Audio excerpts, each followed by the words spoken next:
पाकिस्तान के field marshal से Trump की मुलाकात। ट्रंप ने कहा उन्हें युद्ध खत्म करने पर ध्यान देने के लिए बुलाया गया। हम भारत पाकिस्तान से व्यापार समझौते पर बातचीत कर रहे हैं, काम कर रहे हैं।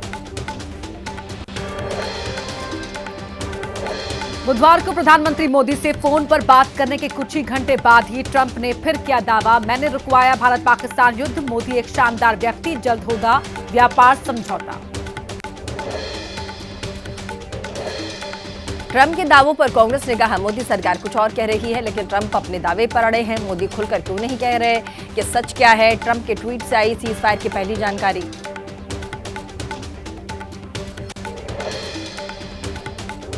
ट्रंप मोदी की फोन पर हुई बातचीत को लेकर विदेश सचिव विक्रम मिस्री का बयान। ट्रंप से पीएम मोदी ने साफ तौर पर कहा, भारत नहीं स्वीकार करता है मध्यस्थता। विदेश सचिव के बयान पर बोले कांग्रेस नेता पवन खेड़ा, किसी अधिकारी के बजाय ट्रंप खुद कर रहे दावा। अगर ट्रंप गलत तो प्रधानमंत्री खुद करे खारिज, किसी प्रतिनिधि से ना दिलवाएं बयान। ट्रंप मुनीर की मुलाकात पर बोली कांग्रेस नेता सुप्रिया श्रीनाथ, देश की बेटियों का सिंदूर उजाड़ने वाला ट्रंप के यहां उड़ा रहा है दावा। अमेरिकी राष्ट्रपति डोनाल्ड ट्रंप की पाकिस्तानी सेना प्रमुख असीम मुनीर से मुलाकात। वॉशिंगटन में सिंधी फाउंडेशन ने कहा, पाकिस्तान के संसाधनों पर ट्रंप की नजर, ट्रंप नेता नहीं व्यापारी।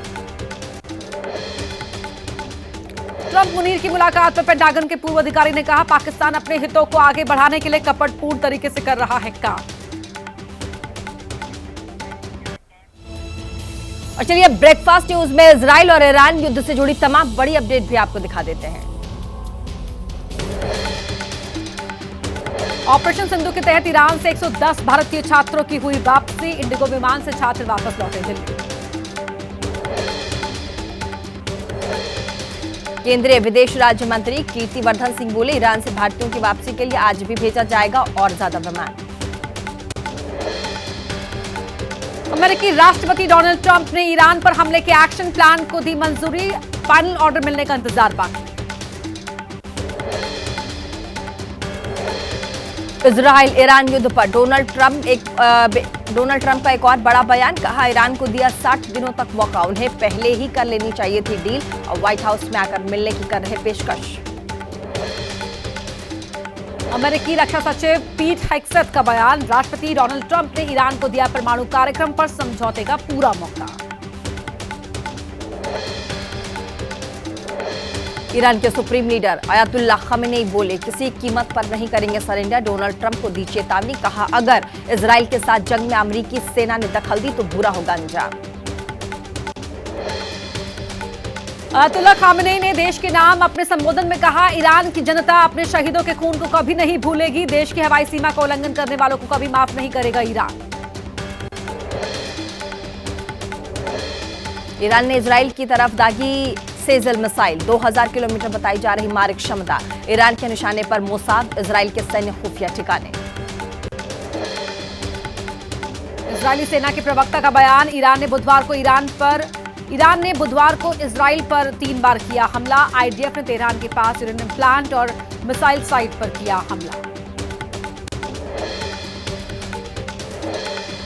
इजरायली सेना ने पश्चिमी ईरान में सैन्य ठिकानों पर हमले किए। इजराइल के फाइटर जेट ने बमबारी की। 5 ईरानी AH-1 हमलावर हेलीकॉप्टर किए तबाह। ईरान और इजराइल युद्ध के चलते ईरान की राजधानी तेहरान में दहशत का माहौल। सड़कें सुनसान, कारोबार बंद, संचार व्यवस्था हुई ठप।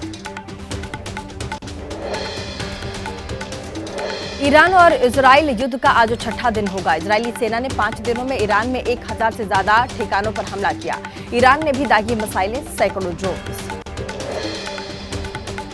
ईरान ने किया इजरायली ड्रोन हर्मीज 900 को गिराने का दावा। इस्फहान क्षेत्र में ड्रोन को मार गिराने का दावा किया गया। इजराइल ने जारी किया ईरान के मिसाइल का वीडियो। जंगल में गिराई गई ईरान के मिसाइल का एक और हिस्सा मिला। मौके पर पहुंची इजरायली फायर और रेस्क्यू की टीम।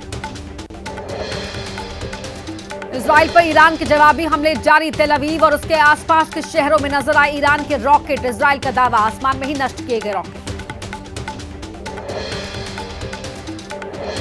ईरान के हमलों में तेल अवीव और उसके आसपास के शहरों में कई इमारतें ध्वस्त। ईरान के कुछ रॉकेट और ड्रोन इजराइल के एयर डिफेंस सिस्टम को भेदने में कामयाब रहे।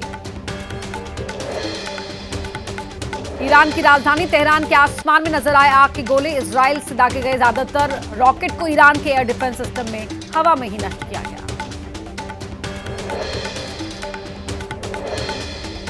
मानवाधिकार समूह की रिपोर्ट में दावा, इजराइल के हमलों में ईरान में अब तक 585 लोगों की मौत की खबर है। मृतकों में 239 आम नागरिक भी शामिल हैं। और अब आपको पीएम मोदी के 3 देशों के दौरे से जुड़ी हुई अहम खबरें दिखाते हैं तेज रफ्तार के साथ। प्रधानमंत्री मोदी का 3 देशों को 5 दिवसीय दौरा आज खत्म होगा। अंतिम चरण में क्रोएशिया का दौरा किया। कनाडा में G7 शिखर सम्मेलन में भी हिस्सा लिया। साइप्रस में द्विपक्षीय बातचीत की। पीएम मोदी ने कहा, दोनों ही देश सहमत कि आतंकवाद मानवता का दुश्मन। आतंकी हमले पर क्रोएशिया की संवेदनाओं के हम आभारी। कठिन समय में मित्र देशों का समर्थन रहा बहुत मूल्यवान। क्रोएशियाई प्रधानमंत्री ने पहलगाम आतंकी हमले पर जताया दुख। कहा, हमले के बाद भारत को देना पड़ा जवाब। हमने अच्छी तरह समझा। आतंकवाद के खिलाफ लड़ाई पर भारतीय प्रधानमंत्री का क्या रहा संदेश। पीएम मोदी ने क्रोएशिया में कहा, युद्ध के मैदान से नहीं आ सकता समस्याओं को, युद्ध के मैदान से नहीं मिल सकता समस्याओं का समाधान। भारत क्रोएशिया सहमत की बातचीत और कूटनीति ही एकमात्र रास्ता। प्रधानमंत्री मोदी की क्रोएशिया के प्रधानमंत्री के साथ प्रतिनिधिमंडल स्तर की बातचीत हुई। दोनों देशों के संयुक्त बयान में प्रधानमंत्री मोदी ने कहा, रक्षा सहयोग बढ़ाने के लिए बनेगी योजना। पीएम मोदी का क्रोएशिया में हुआ भव्य स्वागत। पीएम मोदी ने कहा, मजबूत और जीवंत संस्कृति के संबंध। खुशी हुई कि क्रोएशिया में भारतीय संस्कृति को इतना सम्मान मिला। क्रोएशिया में प्रधानमंत्री मोदी ने कई कार्यक्रमों में हिस्सा लिया। क्रोएशिया के प्रधानमंत्री के साथ बॉम्ब सेंटर का दौरा किया। सिटी सेंटर में प्रधानमंत्री मोदी को देखकर स्वागत करने के लिए लगी हो। और आइए अब जानते हैं देश की कुछ और अहम खबरें तेज रफ्तार के साथ। 4 राज्यों में 5 विधानसभा सीटों पर उपचुनाव होगा। आज गुजरात, केरल, पंजाब, पश्चिम बंगाल की सीट पर मतदान। 23 जून को घोषित किए जाएंगे नतीजे। लुधियाना उपचुनाव को लेकर कांग्रेस ने मान सरकार पर लगाया धांधली का आरोप। भारत भूषण ने कहा, राशन बांटते हुए पकड़ने पर कांग्रेस कार्यकर्ताओं को कर रही है पुलिस परेशान। आप सरकार पर केंद्रीय मंत्री रवनीत सिंह बिट्टू ने भी लगाया आरोप। लुधियाना में कहा, राशन कपड़े बांट रही सरकार, हमारा लक्ष्य वोटर्स को बूथ तक लाना है। आज शिवसेना का 59वां स्थापना दिवस। शाम 6 बजे षणमुखानंद हॉल में उद्धव गुट NSCI डोम वर्ली में शिंदे गुट कर रहा है कार्यक्रम का आयोजन। राजस्थान के मंत्री मदन दिलावर के वायरल बयान पर संग्राम। खुद को गौशालाओं के खिलाफ बता रहे मंत्री मदन दिलावर ने लगाया एडिट कर वीडियो को वायरल करने का आरोप। विपक्ष के नेता टीकाराम जूली ने मंत्री के वायरल वीडियो को सोशल मीडिया पर किया पोस्ट। कहा, बीजेपी के नेता गौ माता के नाम पर मांगते हैं वोट, लेकिन हकीकत में हैं गौशालाओं के खिलाफ। पटना में आज आरजेडी राज्य परिषद की बैठक होगी। मांगीलाल मंडल का निर्विरोध प्रदेश अध्यक्ष बनना तय होगा। बैठक में लालू, राबड़ी, तेजस्वी सहित सभी नेता शामिल होंगे।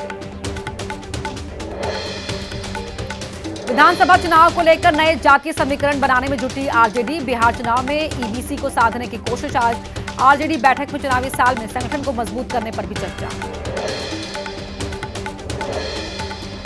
अंबेडकर के अपमान का आरोप। लालू को भेजे गए नोटिस पर राजद ने मांगे सबूत। आरटीआई के तहत मांगी जानकारी। मांझी के दामाद को राज्य SCIO का उपाध्यक्ष बनाए जाने पर उठाए सवाल।